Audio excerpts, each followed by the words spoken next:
ഇന്ത്യയിലെ ഏറ്റവും പഴക്കം ചെന്ന പള്ളിയുടെ മുറ്റത്താണ് നമ്മളിപ്പോൾ. ഉള്ളിലേക്ക് ക്യാമറ പ്രവേശിപ്പിക്കാൻ വിലക്കുള്ളതിനാൽ തൽക്കാലം നമുക്ക് പുറത്തെ കാഴ്ചകൾ കണ്ടു തുടങ്ങാം.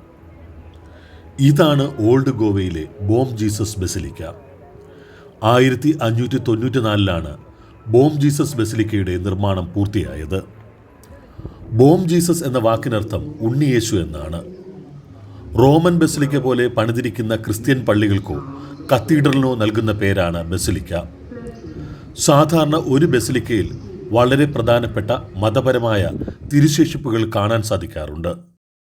സ്പാനിഷ് ജെസ്യൂട്ടും റോമൻ കാത്തലിക് മിഷനുകളുടെ രക്ഷാധികാരിയുമായിരുന്ന സെൻറ്റ് ഫ്രാൻസിസ് സേവ്യറിൻ്റെ ഭൗതിക ശരീരമാണ് ഇവിടെയുള്ളത്.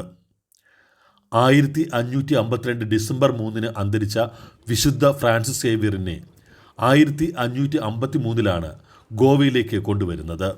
ഫ്ലോറൻസിൽ നിന്നുള്ള ഒരു പ്രമുഖ ശില്പിയായ ഗിയോവാനി ബാറ്റിസ്റ്റ ഫോഗിനിയാണ് ഇവിടുത്തെ ശവകുടീരം രൂപകൽപ്പന ചെയ്തത്.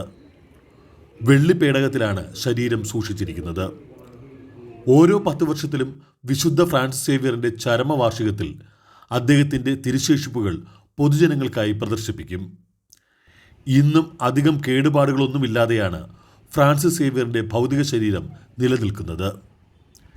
ഇന്ത്യയിലെ ബറോക്ക് പോർച്ചുഗീസ് വാസ്തുവിദ്യയുടെ ഏറ്റവും മികച്ച ഉദാഹരണം കൂടിയാണ് ബോം ജീസസ് ബസിലിക്ക. യുനെസ്കോയുടെ ലോക പൈതൃക പട്ടികയിൽ ഉൾപ്പെടുന്നതാണ് ബോം Jesus basilica.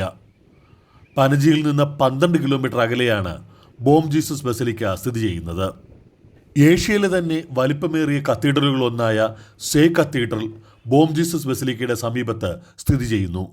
കത്തീഡ്രലിന് സമീപമായാണ് archaeological survey of ഇന്ത്യയുടെ കീഴിലുള്ള ആർക്കിയോളജി മ്യൂസിയവും സ്ഥിതി ചെയ്യുന്നത്. നീണ്ടകാലത്തെ പോർച്ചുഗീസ് അധിനിവേശത്തിൻ്റെ തിരുശേഷിപ്പുകൾ ഇവിടെ കാണാം. ഗോവയിലെ saint Francis of Assisi church and convent, saint Francis സെമിത്തേരി എന്നിവയും ഇതിന് സമീപമാണ്.